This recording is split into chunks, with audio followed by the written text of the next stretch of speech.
তবে এতটুকু বলবো, জুমার দিন খুতবা দিতে হয়, আদেশ আছে।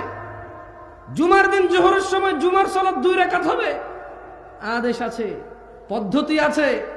সালাত আদায় করতে হয় তাকবীরে তাহরিমা দিয়ে, তারপরে সানা পড়তে হয়, সূরা ফাতিহা পড়তে হয়, রুকু দিতে হয়, রুকু থেকে উঠতে হয়, সিজদায় যেতে হয়, 2 রাকাতে বসতে হয়, 2 এর অধিক রাকাতে 2 রাকাত পড়ে উঠতে হয়, 2 রাকাতে 2 রাকাত পড়ে শেষ করতে হয়।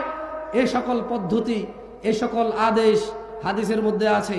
নিসফে শাবান, 15ই শাবান, শাবান মাসের অর্ধেকে কি আমল করতে হয়? নামাজ পড়তে হয়, রোজা রাখতে হয়, হজ করতে হয়, যাকাত দিতে হয়, জিকির করতে হয়, রাত জাগতে হয়, দিন জাগতে হয়, মেহমানদারি করতে হয়। আসলে রমাদানে ফিতরা দিতে হয়, রমাদানে ফিতরা দিতে হয় ঈদে। ধনীরা বছরে একবার টোটাল যত কিছু আছে সেখান থেকে যাকাত বের করতে হয় একবার। এই সকল কিছুর আদেশ হাদিস থেকে, কোরআন থেকে নেওয়া যাবে। 15ই শাবান, ওই দিন আসলে করব কি, আল্লাহ নবী কি করার জন্য আদেশ দিয়ে গেছেন, উনি কি করেছেন আলহামদুলিল্লাহ, সেটা নিয়ে তর্কে যাব না। কেউ বলবেন দঈফ, কেউ বলবেন আছে, কেউ বলবেন হাসান, কেউ বলবেন হাদিস দঈফ হলেও মানা যায়, কেউ বলবেন আপনারা তো অমুক দঈফ হাদিস মানেন, এটা কেন মানবেন না? ওদিকে যাবোই না ভাই, এগুলো তো জিতেই যাবে না।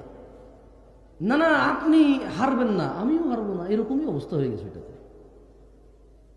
শুধু এতটুকু বলবো, 15ই শাবান, যেমন দেখেন ঘুমাইলে ডান কাত হইতে ঘুমাইতে হয়, কেমন? টয়লেটে বাম পা দিয়ে যেতে হয়, মসজিদে ডান পা দিয়ে যেতে হয়, সব এগুলো নির্দেশ হাদিস থেকে নেওয়া যায়। 15ই শাবান একজন মুসলমান নর এবং নারী, ধনী এবং দরিদ্র, সুস্থ এবং অসুস্থ সবাই, তার করণীয় বর্জনীয় কি একটু যদি পারেন ওটা বের করেন, ওই আদেশটা বের করেন যে আজকের রাতে তুমি এটা করো, আল্লাহ নবীর আদেশ, এই আদেশটা বের করে করেন। ওদিকে যাব না, তাই আসলে ওই তর্কে গেলাম না। কেমন? রমাদানের সমস্ত বরকত, রমাদানের সমস্ত শিক্ষা বিসর্জন দিচ্ছি আমরা শুধু নিসফে শাবান আর শবে বরাত নিয়ে ঝগড়া করে, ঠিক না? তা ওই ঝগড়ায় গেলাম না। যান, রমাদান নিয়ে না হয় কিছু কথা বললাম, সামনেই চলে আসতেছে। দিনী ভাইয়েরা, আল্লাহ তাআলা বলছেন, থামছে আপনাদের কথা? থামছে? আলহামদুলিল্লাহ। জানি না বাইরে নি, আল্লাহ জানে। বিসমিল্লাহ।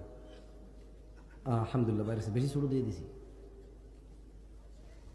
আল্লাহ তাআলা কোরআনুল কারীমে বলছেন শাহরু রমাদান। ও ভালো কথা, ওই দিন শুনলাম একজন অনেক বড় আলেম, যদি ওনাকে আর আমাকে বসাই দেওয়া হয় আর যদি বলা হয় হাদিসের ইবারত পড়ো, ওয়াল্লাহি উনি 100তে 98 অ্যান্সার পাওয়ার সম্ভাবনা অনেক বেশি, আর আমি 2ও পাবো না, যে 2 উনি পাবে না, ওই 2ও আমি পাবো না। কিন্তু উনি বলছেন যে শবে বরাতে নাকি কোরআন নাজিল হয়েছে। আউযু বিল্লাহ।